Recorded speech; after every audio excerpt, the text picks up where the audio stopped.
এই 6ই ডিসেম্বর 1992 সাল বাবরি মসজিদ ধ্বংস হয়েছিল। ভারতবর্ষের সংবিধান বলে সেকুলারিজমের কথা। ভারতবর্ষের সংবিধানের সেই প্রিয়াম্বল থাকতে 1992 সালে বিজেপি যখন সরকারে ছিল উত্তরপ্রদেশে, তখন এই বাবরি মসজিদকে ধ্বংস করা হয়েছিল। পরবর্তীকালে মামলা হয়েছে, মোকদ্দমা হয়েছে, 7 জাজেস বেঞ্চে গেছে।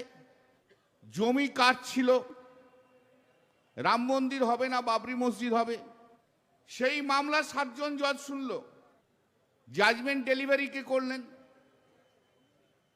X chief justice of India DY Chandrachud. জাজমেন্ট দেওয়াতে দেখা গেল ওখানে রামের মন্দির ছিল বলেছে। আইন তো সবাই মানে।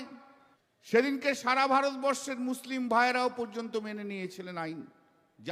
কিন্তু পরবর্তীকালে এই প্রাক্তন চিফ জাস্টিস DY চন্দ্রচূড় একটা ইন্টারভিউতে বলেছিলেন, জাজমেন্টটা কি হবে সেই নিয়ে আমার মনের মধ্যে অনেক দ্বন্দ্ব ছিল।